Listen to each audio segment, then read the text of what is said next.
Sheikh Hasina Xi Jinping বৈঠক, বাংলাদেশের উন্নয়নে চীনের অর্থনৈতিক সহায়তা প্যাকেজ ঘোষণা। কোটা নিয়ে হাইকোর্টের রায়ের ওপর 1 মাসের স্থিতি অবস্থা, প্রতিষ্ঠানে ফিরতে শিক্ষার্থীদের নির্দেশ। কোটা বিরোধী শিক্ষার্থীদের অবরোধে দুর্ভোগ চরমে, শিক্ষক আন্দোলনে পাবলিক বিশ্ববিদ্যালয়ে অচল অবস্থা।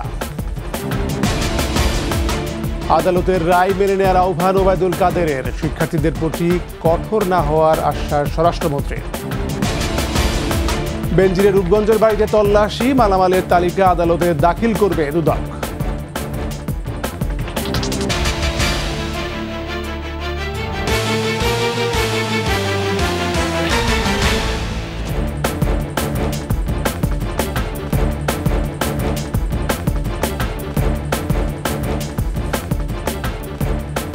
শুনছিলেন ফার্স্ট সিকিউরিটি ইসলামী ব্যাংক পিএলসি সংবাদ শিরোনাম। আমন্ত্রণ রাত 11টার 21 সংবাদে, সাথে আছি আমি MAG ওসমানী। দর্শক, 21 টেলিভিশনের সংবাদ একই সাথে সরাসরি দেখতে পাবেন আমাদের ফেসবুক পেজ www.facebook.com/2124 অনলাইনে।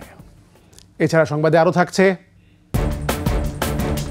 বেসরকারি টেলিভিশনে সম্প্রচার মাধ্যমের স্বপ্নদ্রষ্টা AS মাহমুদের 90তম জন্মবার্ষিকী আজ। 21 প্রতিষ্ঠা করে বিপ্লব এনেছিলেন দেশের গণমাধ্যমে।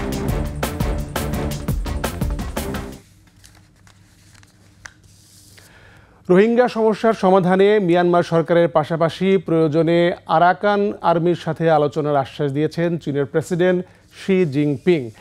একই সাথে বাংলাদেশের অবকাঠামো উন্নয়নে চীনের অর্থনৈতিক সহায়তার প্যাকেজ বাস্তবায়নে একটি টেকনিক্যাল কমিটি শীঘ্রই বাংলাদেশ সফর করবে। এদিকে বাংলাদেশের অবকাঠামো উন্নয়ন, ডিজিটাল অর্থনীতির উন্নয়নের পাশাপাশি বাণিজ্য ও বিনিয়োগের মাধ্যমে বাংলাদেশে ও চীনের মধ্যে 21টি সমঝোতার স্মারক সই হয়েছে। চীনের বেইজিং থেকে বিস্তারিত জানাচ্ছেন ফারজানা শোভা। বেইজিংয়ের স্থানীয় সময় সকাল 11টায় চীনের প্রধানমন্ত্রীর কার্যালয়ে গ্রেট হল অব দ্য পিপলে পৌঁছান প্রধানমন্ত্রী শেখ হাসিনা। এ সময় তাকে স্বাগত জানান চীনের প্রধানমন্ত্রী লি কিয়াং। গ্রেট হলে একান্ত বৈঠকে বসেন দুদেশের প্রধানমন্ত্রী। দুদেশের স্বার্থ সংশ্লিষ্ট নানা ইস্যুতে আলোচনা করেন তারা। পরে দুই প্রধানমন্ত্রীর নেতৃত্বে শুরু হয় দ্বিপাক্ষিক বৈঠক। ব্যবসা বাণিজ্য, বিনিয়োগ, দ্বিপাক্ষিক সম্পর্ক ও সহযোগিতা সহ আঞ্চলিক ও আন্তর্জাতিক বিভিন্ন বিষয়ে আলোচনা করেন তারা। দ্বিপাক্ষিক বৈঠকের পর দুই প্রধানমন্ত্রীর উপস্থিতিতে 21টি সমঝোতা স্মারক ও চুক্তি ও 7টি ঘোষণাপত্রে সই করেন দুদেশের প্রতিনিধিরা। এর মধ্যে রয়েছে ডিজিটাল অর্থনীতিতে বিনিয়োগ সহায়তা, বাংলাদেশ থেকে চীনে তাজা আম রপ্তানি, মেডিকেল সেবার সহযোগিতা শক্তিশালী করা, টেকসই অবকাঠামোগত উন্নয়ন, ব্যাংকিং এবং ইন্স্যুরেন্স নিয়ন্ত্রণ। পরে প্রধানমন্ত্রী শেখ হাসিনার সম্মানে আয়োজিত মধ্যাহ্নভোজে অংশ নেন দুদেশের প্রধানমন্ত্রী। বিকেলে দেশটির প্রেসিডেন্ট শি জিনপিং এর সাথে তার কার্যালয়ে গ্রেট হলে সাক্ষাৎ করেন প্রধানমন্ত্রী শেখ হাসিনা। পরে ব্রিফিংয়ে পররাষ্ট্রমন্ত্রী ডক্টর হাসান মাহমুদ বলেন, প্রধানমন্ত্রীর চীন সফর শতভাগ সফল হয়েছে। বাংলাদেশের সাথে চীনের সম্পর্ক আরো জোরদারে আগ্রহী দুই দেশ। প্রেসিডেন্ট তিনি স্পষ্ট করে বলেছেন যে তোমাদেরকে আমরা অর্থনৈতিক সহায়তার ক্ষেত্রে আমরা grant, interest free loan, concessional loan এবং কমার্শিয়াল লোন, এই নিয়ে আমরা একটি প্যাকেজ তোমাদেরকে দিব এবং এই লক্ষ্যে দুই দেশের টেকনিক্যাল কমিটি কাজ করে সেটি ফাইনালাইজ করবে। মিয়ানমারের রোহিঙ্গা ইস্যুতে চীন জোরালো ভূমিকা রাখবে বলে প্রতিশ্রুতি মিলেছে এবং একই সাথে রোহিঙ্গা ইস্যুতে তারা আমাদের যে বাংলাদেশ যে রোহিঙ্গাদের আশ্রয় দিয়েছে সেজন্য বাংলাদেশকে ধন্যবাদ জানানোর পাশাপাশি এই সমস্যার সমাধান করবে তারা সর্বতোভাবে সহায়তা করবে বলে জানিয়েছেন। চায়নার প্রধানমন্ত্রী দুপুরবেলা বলেছেন, সকালবেলা, এবং চায়নার মাননীয় রাষ্ট্রপতিও একই কথা পুনরুল্লেখ করেছেন। দুই দেশ আন্তর্জাতিক ফোরামে একসাথে কাজ করবে বলেও বৈঠকে একমত হয়েছে দুই দেশের শীর্ষ নেতারা। অবকাঠামোগত ও অর্থনৈতিক উন্নয়নে বাংলাদেশের পাশে থাকার আশ্বাস দিয়েছে উন্নয়ন বন্ধু চীন। দুই দেশের সরকার প্রধানের আলোচনার মধ্য দিয়ে রোহিঙ্গা ইস্যু সহ ব্যবসা বাণিজ্য, বিনিয়োগ এবং আঞ্চলিক ও দ্বিপাক্ষিক সম্পর্ক নতুন উচ্চতায় যাবে এমন ইঙ্গিতও মিলেছে। ফারজানা শোভা, 21 টেলিভিশন, বেইজিং, চীন। সরকারি চাকরির প্রথম ও দ্বিতীয় শ্রেণীতে মুক্তিযোদ্ধা কোটা বাতিলের সিদ্ধান্ত অবৈধ ঘোষণা করে হাইকোর্টের দেয়া রায়ের ওপর 1 মাসের স্থিতাবস্থা জারি করেছেন সুপ্রিম কোর্টের আপিল বিভাগ। এই আদেশে সব কোটা বাতিল করে 2018 সালে জারি করা সরকারের পরিপত্র আপাতত বহাল থাকছে। শিক্ষার্থীদের প্রতিষ্ঠানে ফিরে যাওয়ার নির্দেশও দিয়েছেন প্রধান বিচারপতির নেতৃত্বে 5 সদস্যের appeal bench. Shakira Arzu report. Quota সংস্কার আন্দোলনের মুখে সরকারি চাকরিতে নিয়োগের ক্ষেত্রে 9ম থেকে 13তম গ্রেড পর্যন্ত কোটা পদ্ধতি বাতিল করে 2018 সালের 4 অক্টোবর পরিপত্র জারি করে জনপ্রশাসন মন্ত্রণালয়। এই পরিপত্রের বৈধতা চ্যালেঞ্জ করে 2021 সালে রিট করেন চাকরি প্রত্যাশী ও বীর মুক্তিযোদ্ধার সন্তান ওহিদুল ইসলাম সহ 7 জন। গত 5 জুন হাইকোর্ট এক রায়ে বলেন কোটা বহাল থাকবে। কোটা নিয়ে গেল কদিন ধরেই আন্দোলনে শিক্ষার্থীরা। এরপর প্রধান বিচারপতি বলেন আন্দোলন করে রায় পাল্টানো যায় না, তার জন্য আইনি প্রক্রিয়ার মাধ্যমে আগাতে হয়। বুধবার অন্তর্বর্তী এক আদেশে শিক্ষার্থীদের প্রতিষ্ঠানে ফিরে যেতে নির্দেশ দেন প্রধান বিচারপতি। সেই সাথে কোটা 1 মাসের জন্য স্থিতাবস্থা জারি করেন। আন্দোলনকারীদের ব্যাপারে আদালত বলেছেন তাদেরকে ক্লাসে ফিরে যাওয়ার জন্য শান্তিপূর্ণ অব্যবস্থা বজায় রাখার জন্য ভাইস চ্যান্সেলরদেরকে বলেছেন শান্তিপূর্ণ পরিবেশ বজায় রাখা। এখন এর প্রেক্ষিতে যেই প্রক্রিয়াগুলো আছে সবগুলোতেই মেধার যারা এই কোটা পদ্ধতি যে 2018 যে সার্কুলার সেই অনুযায়ী চলবে। চাকরিগুলো যেগুলো চলমান আছে সেগুলো যেই অবস্থায় ছিল সেগুলো সবই ঠিক থাকবে। এটা আর এখন এই স্ট্যাটাসকোর কারণে শুনানিতে আদালত বলেন টক শোতে যারা কোটা নিয়ে কথা বলছেন তাদের ধারণা দেশে আর জ্ঞানীগুণী কেউ নেই। প্রধান বিচারপতি আরও বলেন আন্দোলন করে রায় পরিবর্তন করা যায় না। পূর্ণাঙ্গ শুনানিতে শিক্ষার্থীরা চাইলে আইনজীবীর মাধ্যমে তাদের কথা তুলে ধরতে পারবেন। কোনোভাবেই আন্দোলন করে তো রায় পরিবর্তন করা যায় না। রায় পরিবর্তনটা পদ্ধতি আছে। যদি কেউ মনে করে যে এই রায়টা সঠিক হয়নি, তার যদি মনে হয় সে তখন উচ্চতর আদালতে আসতে পারে। যারা আন্দোলন করছেন তাদেরকে আমি অনুরোধ করব, তাদেরকে যেহেতু তাদের সুপ্রিম কোর্ট এটা বিবেচনায় নিয়েছেন এবং সুপ্রিম কোর্ট একটা কথা বলছেন, তাদের যদি কোনো গ্রিভান্স থাকে তারা যেন এখানে এসে পক্ষ হয়ে তারা বলতে পারে, সেটাও কিন্তু তাদের আদেশে এটা আছে। এই আদেশের পর শিক্ষার্থীদের রাস্তায় আন্দোলন করার আর কোনো যৌক্তিকতা নেই বলে মন্তব্য করেছেন attorney general. Shakira Arju, 21 television, Dhaka. সড়ক আটকে কোটা বিরোধী শিক্ষার্থীদের বিক্ষোভে যান চলাচল বন্ধ ও অসহনীয় যানজটে তৃতীয় দিনের মতো চরম দুর্ভোগে রাজধানীবাসী। আন্দোলনকারীদের দাবি সরকারের নির্বাহী আদেশে কোটা পদ্ধতি সহনীয় পর্যায়ে আনা হোক। অন্যদিকে মুক্তিযোদ্ধা কোটা বহাল রাখার দাবিতে শাহবাগে জাদুঘরের সামনে বিক্ষোভ করেন মুক্তিযোদ্ধার সন্তানরা। তারা বলছেন মুক্তিযোদ্ধা বিরোধীরাই মুক্তিযোদ্ধা কোটা বাতিল চাচ্ছে। বিস্তারিত আহমদ বাবুর প্রতিবেদনে। সকালে ঢাকা বিশ্ববিদ্যালয়ের ক্যাম্পাসে জড়ো হয়ে খণ্ড খণ্ড মিছিল নিয়ে শাহবাগ সহ বিভিন্ন সড়ক আটকে বসে পড়েন শিক্ষার্থীরা। বিচ্ছিন্ন জমায়েতে স্লোগানে কোটা পদ্ধতির সংস্কার করে সহনীয় পর্যায়ে আনার দাবি আন্দোলনকারীদের। কোটার সমতাকরণ যেটা যে একদম কমানো তো দাবি না, 5% বা 10%-এর বেশি 1% হলেও আমরা রাজপথ ছাড়বো না। আমাদের দাবিটা ওয়ান অ্যান্ড অনলি নির্বাহী বিভাগের কাছে। রাষ্ট্রের 3টা অঙ্গ, আমরা কিন্তু নির্বাহী বিভাগেই আমরা হচ্ছে সরকারের কাছে যাচ্ছি। সকল রকমের বৈষম্যের এগেইনস্টে কথা বলতেছে এবং আমাদের কথা যেখানে সংস্কার হোক। সড়কগুলোতে আটকে থাকা গাড়ি থেকে নেমে হেঁটে গন্তব্য গেছেন অনেকেই। বিকেলে অফিস ছুটির পর গণপরিবহন সংকট এবং মোড়ে মোড়ে অসহনীয় যানজটে জনদুর্ভোগ অসহনীয় পর্যায়ে চলে যায়। ভোগান্তিতে পড়া সাধারণ মানুষের প্রশ্ন, সর্বোচ্চ আদালতের সিদ্ধান্তে নিষ্পত্তির অপেক্ষায় থাকা বিষয় নিয়ে রাস্তা বন্ধ করে কেন এই আন্দোলন? 1 ঘন্টার রাস্তা লাগতেছে আমাদের 4 ঘন্টা। এর জন্য মনে করেন আমি যা বেতন পাইতাম তার চাইতে মনে করেন আমার খরচই বেশি হয়ে গেছে। তাহলে এর ভিতরে এই যে জ্যামজটের ভিতরে যদি মনে করেন আমরা যদি মনে করেন একটা টিপ মেরে যদি মনে করেন আমাদের সংসারই না চালাতে পারি, তাহলে মনে করেন আমাদের এই দুর্ভোগগুলো কে দেখে বলেন? অবশ্যই ভোগান্তি হচ্ছে, আমাদের মেডিকেল যেতে প্রবলেম হচ্ছে, অফিস যেতে প্রবলেম হচ্ছে, সব অফিসিয়াল কাজ করতে সমস্যা হচ্ছে। এটার জন্য কাকে দায়ী করবো আমি ঠিক বলতে পারতেছি না। এটা সরকার দায়ী না এরা দায়ী? অন্যদিকে মুক্তিযোদ্ধা কোটা বহাল থাকার দাবিতে শাহবাগে জাদুঘরের সামনে থেকে বিক্ষোভ মিছিল বের করেন মুক্তিযোদ্ধার সন্তানরা। মিছিলটি টিএসসি ঘুরে ফের জাদুঘরের সামনে গিয়ে শেষ হয়। ৭১-এ যারা মুক্তিযুদ্ধের বিরোধিতা করেছিল তারা বা তাদের উত্তরসূরিরাই এখন কোটার বিরোধিতা নেমেছে। অভিযোগ মুক্তিযুদ্ধ প্রজন্মের। শহীদের সন্তান, আমরা অনেক কষ্টে মানুষ হয়েছি। রাজাকার জামাত শিবিররা চক্রান্ত করে আমাদের অধিকারকে কেড়ে নিতে চাচ্ছে। এই আইনের প্রক্রিয়ার মাধ্যমে তাদের পক্ষে রায় আসে, তাহলে আমাদের কিছু বলার নাই। সাংবিধানিকভাবে যে 30% কোটা বলা আছে, সেটা হাইকোর্টে আমরা রায় পেয়েছি। মাননীয় প্রধানমন্ত্রীর কাছে আমাদের দাবি, আমাদের 30% কোটা বহাল রাখতে হবে। সুপ্রিম কোর্টের আপিল বিভাগ হাইকোর্টের রায়ে স্থিতাবস্থা দেওয়ার শিক্ষার্থীরা দ্রুত শ্রেণীকক্ষে ফিরে যাবেন এমন প্রত্যাশাও তাদের। আহমদ বাবু, 21 টেলিভিশন, ঢাকা। আন্দোলনরত পাবলিক বিশ্ববিদ্যালয় শিক্ষকদের সঙ্গে সরকারের কোনো আলোচনা হয়নি বলে জানিয়েছেন শিক্ষক নেতারা। নতুন পেনশন স্কিম প্রত্যয় বাতিল ও আগের ধারা অব্যাহত রাখা সহ 3টি দাবি আদায় না হওয়া পর্যন্ত আন্দোলন চালিয়ে যাওয়ার ঘোষণাও তাদের। 10ম দিনের মতো ক্লাস পরীক্ষা বর্জন এবং অবস্থান সমাবেশ করেছেন সারা দেশের পাবলিক বিশ্ববিদ্যালয়ের শিক্ষকরা। ঢাকা বিশ্ববিদ্যালয়ের জমায়েতে শিক্ষকরা বলেন, আলোচনায় না বসা এবং প্রত্যয় স্কিমে তাদেরকে অবহেলা করা হচ্ছে। শিক্ষকদের অন্য 2টি দাবি, সুপার গ্রেড দেয়া এবং স্বতন্ত্র বেতন স্কেল প্রণয়ন করা হলে প্রত্যয়ের মতো গণবিরোধী স্কিমের প্রয়োজনই হবে না বলেও মন্তব্য তাদের।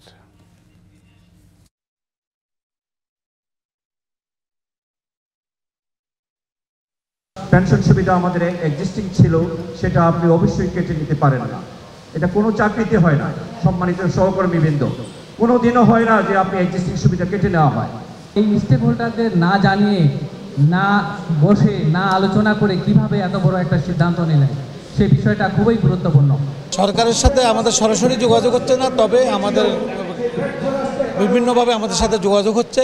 আমরা আশা করি যে সরকার আমাদের দাবিটা জানেন, এমনকি আমাদের সাথে যদি আলোচনায় বসেন আমাদের দাবিটি পূরণ হবে বলে আমরা যে 3 দফা দাবি দিয়েছি, প্রত্যেক স্কিমে আমরা বিশ্ববিদ্যালয়ের শিক্ষকরা থাকবো না। আদালতের রায় মেনে নিয়ে শিক্ষা প্রতিষ্ঠানে ফিরে যেতে কোটা আন্দোলনকারীদের আহ্বান জানিয়েছেন আওয়ামী লীগের সাধারণ সম্পাদক ওবায়দুল কাদের। একই প্রসঙ্গে আইনশৃঙ্খলা বাহিনী কঠোর হবে না বলেও আশ্বাস দিয়েছেন স্বরাষ্ট্রমন্ত্রী আসাদুজ্জামান খান। বিস্তারিত আকবর হোসেন সুমনের রিপোর্টে। কোটা সংস্কারের দাবিতে বাংলা ব্লকেট কর্মসূচিতে দেশ জুড়ে আন্দোলন করছেন শিক্ষার্থীরা। আওয়ামী লীগ সভাপতি রাজনৈতিক কার্যালয়ে সংবাদ সম্মেলনে এ প্রসঙ্গে কথা বলেন সাধারণ সম্পাদক ওবায়দুল কাদের। দুর্ভোগ এড়াতে কর্মসূচি পরিহারের আহ্বান জানান তিনি।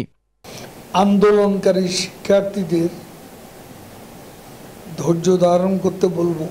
একই সাথে মানুষের দুর্ভোগ সৃষ্টি হতে পারে, এ ধরনের কর্মসূচি পরিহার করে আদালতের নির্দেশনা অনুযায়ী যার শিক্ষা প্রতিষ্ঠানে ফিরে যাওয়ার অনুরোধ করছি। জেলা আওয়ামী লীগের আয়োজনে যোগ দিয়ে আন্দোলনরত শিক্ষার্থীদের বিষয়ে আইনশৃঙ্খলা বাহিনী কঠোর হবে না বলে আশ্বাস দেন স্বরাষ্ট্রমন্ত্রী। আমাদের মাননীয় প্রধানমন্ত্রী কিন্তু নিজেই বলে দিয়েছিলেন যে আমরা আজকে থেকে কোটা বিলুপ্ত। এই যেটা কোর্টের মাধ্যমে থেকে আসছে, কোর্টের মাধ্যমে সেটা নিষ্পত্তি হতে হবে। আমাদের জেনারেল সেক্রেটারি মহোদয় সেটা বলেছেন। তো আমরা মনে করি যারা নাকি আন্দোলন করছেন রাস্তায় আন্দোলন করে, তারা যেন আইনি সহযোগিতা নেন।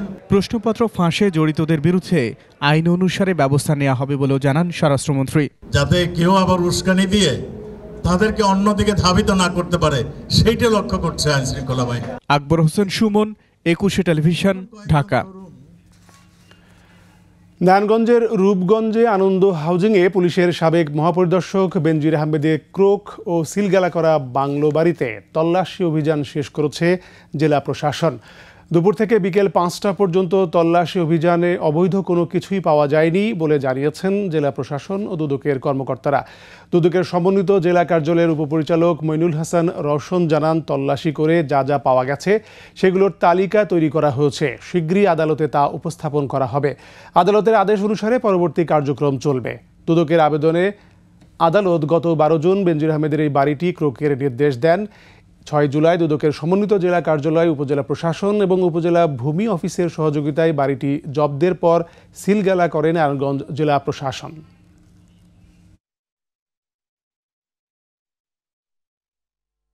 একটা পরিবার বসবাস করতে যা যা লাগে সেই জিনিসপত্রগুলোই আমরা পেয়েছি, সেগুলোর আমরা তালিকা করেছি। আমরা পরবর্তীতে কোর্টের যে ডেট আছে সেই ডেটে আমরা এই বিষয়গুলো উপস্থাপন করব। টোটাল প্রসেসটাই জেলা প্রশাসক মহোদয়ের তরফ থেকে রিসিভারের তরফ থেকে কোর্টে দাখিল করা হবে। দেশের বেসরকারি টেলিভিশন সম্প্রচার মাধ্যমের অন্যতম স্রষ্টা ছিলেন আবু সাইদ মাহমুদ, AS মাহমুদ নামে, যিনি সমাধিক পরিচিত। প্রতিষ্ঠা করেছিলেন দেশের প্রথম বেসরকারি টেরিস্ট্রিয়াল টেলিভিশন চ্যানেল 21 টেলিভিশন। শিল্প সংস্কৃতি, জীবনবোধ, মূল্যবোধের বিকাশে তথ্যের অবাধ প্রবাহ উন্মুক্ত করে বাংলাদেশের গণমাধ্যম জগতে এক বিপ্লব এনে দিয়েছিলেন। 1933 সালে 10 জুলাই সিলেটের এক সম্ভ্রান্ত পরিবারে জন্ম নেয়া এই সাদা মনের মানুষটির আজ জন্মবার্ষিকী। স্বপ্নবাজ AS মাহমুদের সেই গল্পই জানাচ্ছেন মোহাম্মদ নুরুন নবী। 21 টেলিভিশনের শুভ উদ্বোধন ঘোষণা করছি। দেশে কোনো মানুষ তথ্য বঞ্চিত থাকবে না। তার হাত ধরেই গণমাধ্যমের নতুন একটি যুগের সূচনা হয়েছিল। বলছিলাম 21 টেলিভিশনের প্রতিষ্ঠাতা চেয়ারম্যান AS মাহমুদের কথা। শিক্ষিত, মার্জিত, রুচিবোধ সম্পন্ন মানুষটি সামাজিক দায়বদ্ধতা থেকে স্বদেশী অনুভূতির মালা গেঁথেছিলেন। খবর, তথ্য, সংস্কৃতি ও বিনোদনমূলক অনুষ্ঠানে পুরো বাংলাদেশের ভেতরটা বিশ্বকে দেখাতে চেয়েছিলেন 21 টেলিভিশনে। মানুষের প্রত্যাশার সবকিছুই হাজির হতো রঙিন পর্দায়। 21 ও মুক্তিযুদ্ধের চেতনার শক্তিতে মানুষকে উদ্দীপ্ত করার প্রয়াস ছিল সবসময়। উনার যুগের চেয়ে উনি অনেক সামনে চিন্তা করতে থাকতেন। এই জন্যই হয়তো উনি মিডিয়ার প্রতি উনার আকর্ষণ ছিল।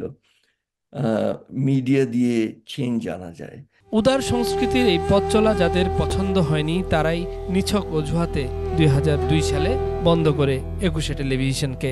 সৃষ্টিশীল মানুষটি দারুণ মনোকষ্ট নিয়ে দেশত্যাগী হন, চলে যান ইংল্যান্ডে। 2003 সালে 22 জানুয়ারি সেখানেই শেষ নিঃশ্বাস ত্যাগ করেন AS মাহমুদ।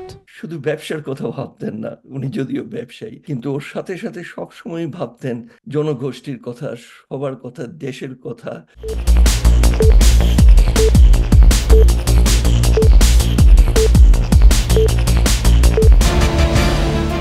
সত্য কখনো চাপা থাকে না। পরিবর্তনের অঙ্গীকারাবদ্ধ 21 টেলিভিশনকেও আটকে রাখা যায়নি। কোটি মানুষের ভালোবাসার চ্যানেলটি 2007 সালে আবারও ফিরে আসে স্যাটেলাইট টিভি হিসেবে। নানান চড়াই উতরাই পেছনে ফেলে এগিয়ে চলছে AS মাহমুদের এই সৃষ্টি। উনি আমাদেরকে সবসময় বলতেন ভালো প্রযুক্তি দেখব, ভালো স্টুডিও হবে, ভালো ট্রান্সমিটার হবে ট্রান্সমিট করার জন্য, কিন্তু মানুষ ছাড়া এইসব কোনো কিছুই কোনো কাজ করতে পারবে না। শুধু তাই নয়, প্রথম বেসরকারি রেডিও মেট্রোওয়েভ এবং জনপ্রিয় ইংরেজি দৈনিক দ্য ডেইলি স্টার প্রতিষ্ঠা করেন এই স্বপ্নবাজ মানুষটি। যতদিন যাবে সমৃদ্ধ বাংলাদেশে তার সৃষ্টির মাঝেই বেঁচে থাকবেন আবু সাইদ মাহমুদ। মোহাম্মদ নুরুন নবী, 21 টেলিভিশন, ঢাকা। নিচ্ছি সংবাদ বিরতি। যখন ফিরছি তখন অন্যান্য খবরের সঙ্গে আরও থাকবে।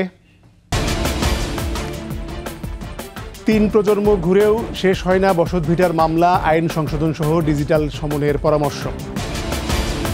উত্তর ও মধ্যাঞ্চলে বন্যা পরিস্থিতির আরও অবনতি, প্লাবিত নতুন নতুন এলাকা, বন্ধ শিক্ষা কার্যক্রম। আবারও আমন্ত্রণ রাত 11টার 21 সংবাদ। জনসচেতনতা সৃষ্টির পাশাপাশি সরকারি দায়িত্ব নিয়ে মাদক নির্মূল করবে বলে জানিয়েছেন পল্লী উন্নয়ন ও সমবায় মন্ত্রী তাজুল ইসলাম। অ্যাথেনা আয়োজিত মাদকাসক্তি অপরাধ নাকি মানসিক রোগ শীর্ষক গোলটেবিল বৈঠকে যোগ দিয়ে কথা জানান তিনি। সর্বস্তরে মাদকের নেতিবাচক প্রভাব মোকাবেলায় খেলাধুলা, বিনোদন পার্ক তৈরি ও ক্লাব পাঠাগার সংস্কৃতি ফিরিয়ে আনার তাগিদ দেন আলোচকরা। দাবি জানান মাদকাসক্তি নির্মূলে সরবরাহকারী চোরাকারবারীদের আইনের আওতায় আনারও।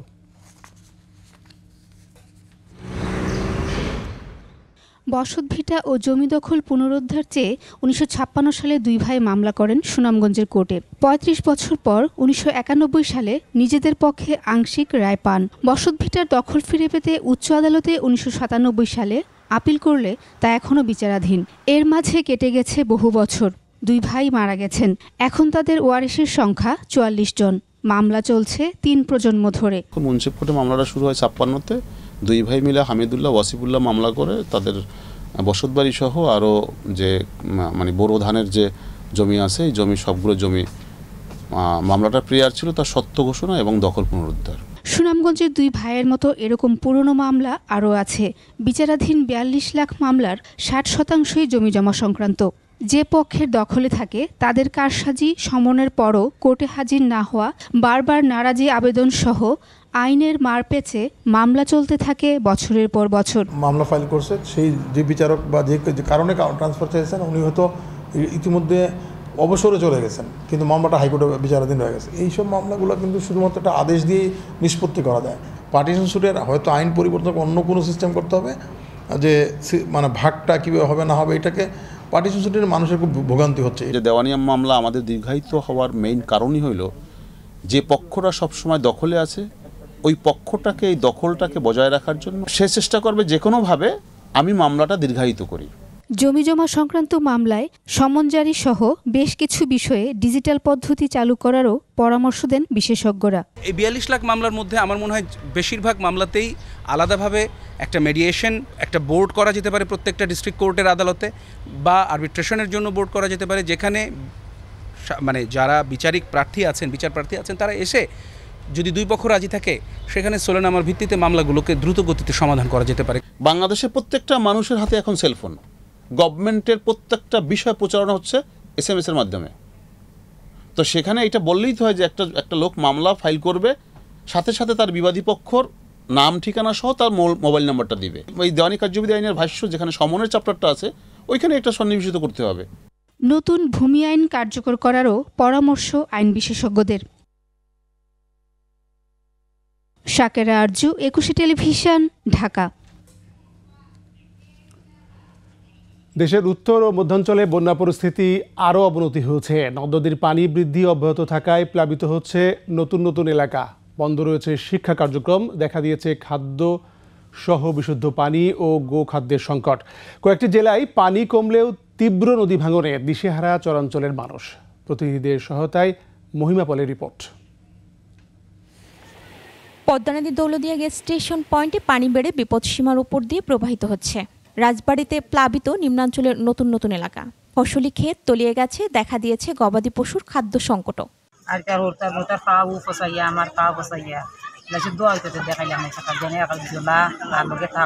সিরাজগঞ্জে যমুনার পানি সামান্য কমলেও সার্বিক বন্যা পরিস্থিতির আরও অবনতি হয়েছে। ৫ উপজেলার ৩৪ ইউনিয়ন এখন বন্যা কবলিত। শাহজাদপুর, চৌহালি সদর ও কাজীপুরের মানুষের দুর্ভোগ চরমে। শাহজাদপুর উপজেলার ব্রাহ্মণগ্রাম, গোপীনাথপুর, আরকান্দিতে বাড়িঘরের পাশাপাশি তলিয়েছে শিক্ষা প্রতিষ্ঠান, রাস্তাঘাট। স্কুলে মা তোলা গেছে, স্কুল বন্ধ, রাস্তাঘাট সব তোলা গেছে। আমার খুব অসুবিধা আছে। সকাল পানির মধ্যে ঘরের মধ্যে থাকা যায় না, সব বাড়িতেই পানি। সিলেট অঞ্চলে তলিয়ে গেছে কুশিয়ারা অববাহিকার ৬ উপজেলার ৯২ ইউনিয়ন ও ৩ পৌরসভা। এখনো ৫ লক্ষাধিক মানুষ পানিবন্দী। কুশিয়ারার পানি অমলশীত, শেওলা ও ফেঞ্চুগঞ্জে বিপদসীমার উপর দিয়ে প্রবাহিত হচ্ছে। জামালপুরে যমুনার পানি বাহাদুরাবাদ এবং জগন্নাথগঞ্জ ঘাট পয়েন্টে বিপদসীমার উপর দিয়ে প্রবাহিত হচ্ছে। ইসলামপুর ও দেওয়ানগঞ্জ উপজেলার ১.৫ লক্ষাধিক মানুষ পানিবন্দী। সদরের সঙ্গে সড়ক যোগাযোগ বন্ধ। দুর্গত এলাকায় শুকনো খাবার, বিশুদ্ধ পানি ও গোখাদ্যের সংকট দেখা দিয়েছে। জেলার ১.৫ শতাধিক শিক্ষা প্রতিষ্ঠানে এখনও পাঠদান বন্ধ। কুড়িগ্রামে ব্রহ্মপুত্রের পানি বিপদসীমার উপরে বইছে। দেখা দিয়েছে খাদ্যসহ বিশুদ্ধ পানি ও গোখাদ্যের তীব্র সংকট। বন্যার্তদের জন্য জেলা প্রশাসন থেকে ৫৩২ মেট্রিক টন চাল, ২২,০০০ শুকনো খাবার প্যাকেট ও ৩২ লাখ টাকা বরাদ্দ দেওয়া হলেও তা পর্যাপ্ত নয় বলে জানিয়েছে জনপ্রতিনিধিরা। আমার বাড়ি সহ প্রত্যেক বাড়িতে পানি উঠছে, রাস্তাঘাটও তলে গেছে, যাওয়া এসেও খুব সমস্যা। পানি কমছে কিন্তু আমাদের রাস্তাঘাট এখনো শুকিয়ে নেই। বন্যার পানি নামার সঙ্গে সঙ্গে গাইবান্ধার সুন্দরগঞ্জ উপজেলার কাপাসিয়া, হরিপুর, বেলকা, লালচামার, কাচেরচর, সদরের মোল্লারচর, খারজানি, রসুলপুর সহ অন্তত ১৫টি স্পটে নদী ভাঙন চলছে। আর কই থাকো কি সমাচার এটা তার বলতে পারি না। আমি কিছুই চাই না, আমার নদীর কাজটা আমাকে করে দাও। তীব্র নদী ভাঙনে টাঙ্গাইলেও বাড়িঘর, হাটবাজার ও ফসলি জমি, রাস্তাঘাট, কবরস্থান, মসজিদ সহ অনেক স্থাপনা নদীগর্ভে চলে গেছে। ঝিনাই এবং ব্রহ্মপুত্র যমুনা নদীর পানি বিপদসীমার উপরে প্রবাহিত হচ্ছে। ভুয়াপুর, কালিহাতী ও সদর উপজেলার চর ও নিম্নাঞ্চলের নতুন নতুন এলাকা প্লাবিত হয়েছে।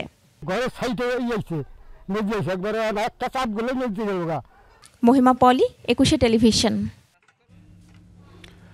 আবারও নিচ্ছি সংবাদ বিরতি। যখন ফিরছি তখন অন্যান্য খবরের সঙ্গে আরও থাকবে। অপরিকল্পিত উন্নয়নে অল্প বৃষ্টিতেই ডুবছে যশোর শহর, বিশ্বব্যাংকের প্রকল্পে ভরসা দিচ্ছেন মেয়র। গাজায় থামছেই না ইসরায়েলি বর্বরতা, এবার আশ্রয় শিবিরে বিমান হামলা চালিয়ে 29 জনকে হত্যা। আবার আমন্ত্রণ রাত 11টার 21 সংবাদ।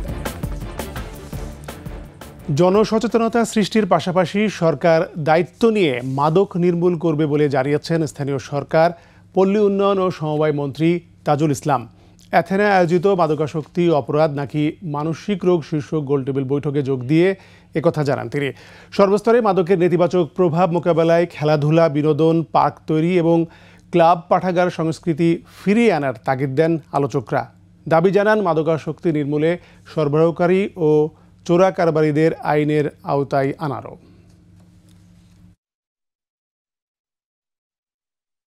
এই কমিটমেন্টটা আমি নিই, আপনি নেন, সবাই নেন, সমাজের মধ্যে সচেতনতা সৃষ্টি করেন। আর যে সমস্ত অনেকগুলো মাইক্রো ইস্যুকে আমরা টেনে নিয়ে এসেছি, যেগুলো নাকি আসলে outright we can not address, কিন্তু কত যে এগুলোকে আপনি cognitive million number of the issue is there. যে আপনার ড্রাগের কথা বলেন আর অন্যান্য মানসিকভাবে রাষ্ট্র ইজ দ্য অথরিটি, রাষ্ট্র ইজ লাইবেল অ্যান্ড রাষ্ট্র বলতে government is absolutely responsible to ensure these kinds of to fight against all these anomalies. সামান্য বৃষ্টিতে জলবদ্ধ হয় যশোর শহর, পানিবন্দী হয়ে পড়েছেন হাজারো পৌরবাসী। ময়লা দুর্গন্ধযুক্ত ড্রেনের পানি সরার পথে বন্ধ বাড়ে আরও দুর্দশা। তবে জলাবদ্ধতা নিরসনে হাতে নেওয়া প্রকল্প বাস্তবায়নে শীঘ্রই পাওয়া যাবে সুফল, আশ্বাস পৌরসভার। যশোর প্রতিনিধি খালিদ শিকদারের তথ্যচিত্রে ডেস্ক রিপোর্ট। যশোর শহরকে দুভাগে বিভক্ত করেছে মৃত ভৈরব নদ। শহরের উত্তরাংশের পানি নিষ্কাশনের ব্যবস্থা এ নদ ঘিরে, আর দক্ষিণাংশের পানি 6 ও 7 নম্বর ওয়ার্ড দিয়ে নিষ্কাশিত হয় হরিণার বিলে। দক্ষিণাংশের পানি নিষ্কাশনের কোটি কোটি টাকা ব্যয়ে ড্রেনেজ ব্যবস্থা গড়ে তুলেছে পৌর কর্তৃপক্ষ। তবে পৌরবাসীর দাবি, পরিকল্পিত উন্নয়ন না হওয়ায় আধা ঘন্টার বৃষ্টিতেই জলবদ্ধ হয়ে পড়ে রাস্তাঘাট, বাড়িঘর, বাড়ে দুর্ভোগ। আমাদের আলাদা ড্রেনেজ ব্যবস্থা, এই যে ময়লা পরিষ্কার করে না, তারপরে এই বছরে তো দেখলাম না, ড্রেন ভরার কারণে এই অবস্থা। যদি রোডের এরকম অবস্থা হয় তাহলে মানে ট্রান্সপোর্টের জন্য তো আমাদের জন্য খুবই হ্যাসেল। যারা মধ্যবিত্ত ফ্যামিলিতে বিলং করে তাদের জন্য আর বেশি প্রবলেম। পানি নিষ্কাশন ড্রেনের সংস্কারও হয় না দীর্ঘদিন ধরে, তাই বেশি ভোগান্তির শিকার 7 নম্বর ওয়ার্ডের বাসিন্দারা। এদিকে একটু বৃষ্টি হলে এই অবস্থা, আমরা চলাফেরা করতে পারি না, খুব কষ্টের ভিতরে আমাদের দিন যাপন করতে হয়। তো রাস্তায় তো পুরো পানি উঠে গেছে, ওই দিকটা মনে করেন ড্রেনটা জাম হওয়ার কারণে রাস্তায় পুরো পানিটা ব্লক হয়ে গেছে। তবে পৌর মেয়র বলছেন, জলবদ্ধতা নিরসনে বিশ্বব্যাংকের প্রকল্প হাতে নেওয়া হয়েছে, দ্রুতই মিলবে সমাধান। এই পানি কিভাবে নিষ্কাশন করা যায় সেই কারণে সবার পাশে যে দাঁড়াচ্ছি এবং কিছু কিছু ড্রেন যেগুলো আটকা পড়ে গেছে সেগুলো চেষ্টা করতেছি খুলে দিয়ে এবং পরিষ্কার করে এই পানি নিষ্কাশন কিভাবে করা যায় সেই ব্যবস্থা করা। 4.5 কিলোমিটার দীর্ঘ, 25 থেকে 30 মিটার চওড়া একটি খাল যদি আমরা করে নিয়ে এটা মুক্তেশ্বরী নদীতে মিশাতে পারি, তাহলে এই সমস্যার সমাধান এটি হবে। বর্ষা মৌসুমের এ ভোগান্তির চির অবসান চাইছেন পৌরবাসী। খুরশিদ আলম মুকুল, সে টেলিভিশন। চট্টগ্রামের বহদ্দারহাট উড়াল সড়কের ঠিকাদারি প্রতিষ্ঠান মীর আক্তার অ্যান্ড পারিশা ট্রেড সিস্টেমের 8 কর্মকর্তাকে 7 বছর করে কারাদণ্ড দিয়েছেন আদালত। উড়াল সড়কটির গার্ডার ধসে 13 জন নিহতের মামলায় এই রায় দেন চতুর্থ অতিরিক্ত মহানগর দায়রা জজ শরীফুল আলম ভূঁইয়ার আদালত। পরে আসামিদের জামিন বাতিল করে কারাগারে পাঠানো হয়। 2012 সালের 24 নভেম্বর বহদ্দারহাটে সিডিএর নির্মাণাধীন উড়াল সড়কের 12 ও 13 নম্বর গার্ডার ধসে পড়লে 13 জনের মৃত্যু হয়। ঘটনার 2 দিন পর চান্দগাঁও থানায় 25 জনের বিরুদ্ধে অবহেলাজনিত মৃত্যুর কারণে মামলাটি হয়।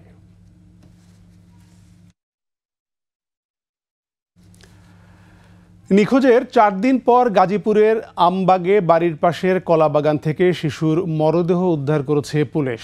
দুপুরে 6.5 বছরের শিশু তামিমের অর্ধগলিত মরদেহ উদ্ধার করা হয়। পুলিশ জানায়, গত 7 জুলাই বিকেলে বাড়ির পাশ থেকে নিখোঁজ হয় শিশু তামিম। খোঁজাখুঁজি করে না পেয়ে থানায় সাধারণ ডায়েরি করেন স্বজনরা। নিখোঁজের একদিন পর অপরিচিত একটি নাম্বার থেকে 10 লাখ টাকা মুক্তিপণ দাবি করা হয়। পরে নিহতের বাবা মুক্তিপণের 10 লাখ টাকা নিয়ে তাদের দেয়া তথ্য মতে ময়মনসিংহে যান, কিন্তু অপহরণকারীদের মোবাইল ফোন বন্ধ পাওয়া যায়।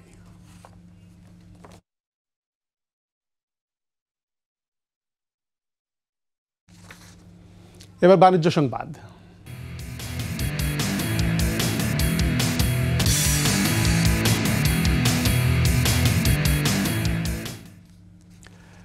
বিশ্বমানের ইলেকট্রনিক ও ইলেকট্রনিক্স পণ্য মানুষের দোরগোড়ায় পৌঁছে দিতে জয়পুরহাটের আক্কেলপুরে যাত্রা শুরু করল দেশের ইলেকট্রনিক্স জায়ান্ট ওয়ালটনের এক্সক্লুসিভ পরিবেশক শোরুম আপন এন্টারপ্রাইজ।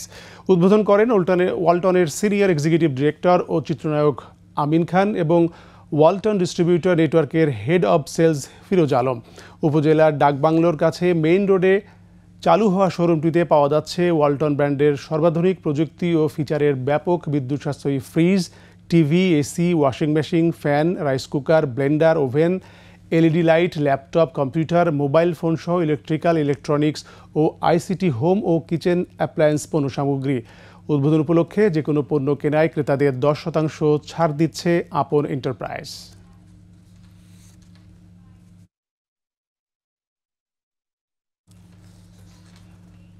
শক্তিশালী এআই ফিচার সমৃদ্ধ রেনো 12F সিরিজ বাংলাদেশে বাজারে নিয়ে এলো বিশ্বের অন্যতম শীর্ষ স্মার্টফোন কোম্পানি অপো। এক অনুষ্ঠানে নতুন উন্মোচনটি ফোনটিকে কৃত্রিম বুদ্ধিমত্তা জগতে যুগান্তকারী পদক্ষেপ বলছে নির্মাতা প্রতিষ্ঠানটি। এআই সুবিধা ব্যবহার করে একজন ব্যবহারকারী সহজেই এর ফটোগ্রাফি নিয়ন্ত্রণ করতে পারবেন।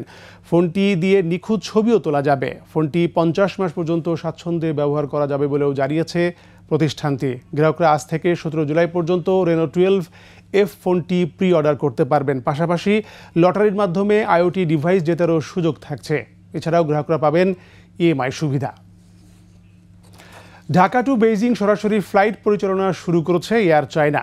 বুধবার রাতে উদ্বোধনী ফ্লাইটটি হজরত শাহজালাল আন্তর্জাতিক বিমানবন্দর থেকে চীনের বেইজিংয়ের উদ্দেশ্যে রওনা দেয়। ঐতিহাসিক এই মুহূর্তে বিমানবন্দরে উপস্থিত ছিলেন বাংলাদেশ বেসামরিক বিমান পরিবহন ও পর্যটন মন্ত্রী মোহাম্মদ ফারুক খান। চীন থেকে আগত যাত্রীদের স্বাগত জানান মন্ত্রী। নতুন এই রুট চীন ও বাংলাদেশের দ্বিপাক্ষিক সম্পর্কের পাশাপাশি দুই দেশের বাণিজ্যিক, পর্যটন ও সাংস্কৃতিক বিনিময়কে আরও সমৃদ্ধ করবে বলে মনে করেন এয়ার চায়নার কান্ট্রি ম্যানেজার আন মিং। প্রতি সপ্তাহে মঙ্গলবার থেকে শুক্রবার 4টি ফ্লাইট পরিচালনা করবে এয়ার চায়না। ঢাকা থেকে বেইজিং যেতে যাত্রীদের সময় লাগবে 5 ঘন্টার কিছু বেশি। শেষ করছি রাত 11টার 21 সংবাদ। যাবার আগে ফার্স্ট সিকিউরিটি ইসলামী ব্যাংক পিএলসি সংবাদ শিরোনামগুলো আরও একবার। শেখ হাসিনা শি জিনপিং বৈঠক, বাংলাদেশের উন্নয়নে চীনের অর্থনৈতিক সহায়তা প্যাকেজ ঘোষণা।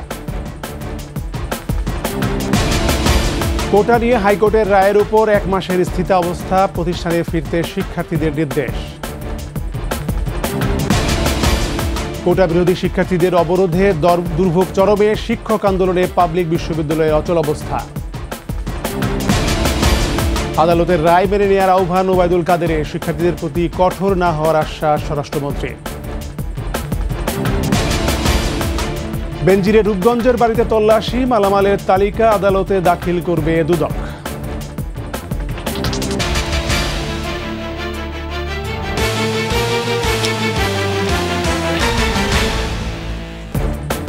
সর্বশেষ খবর জানতে ডায়াল করুন 202 নম্বরে, আর ভিজিট করুন ekushe-tv.com ওয়েবসাইটে। এছাড়া ফেসবুকে ভিজিট করতে পারেন www.facebook.com/ekushe24 অনলাইনে। এতক্ষণ সঙ্গে থাকার জন্য ধন্যবাদ। পরবর্তী সংবাদ রাত 1টায় দেখার আমন্ত্রণ রইল। একুশের সাথেই থাকুন।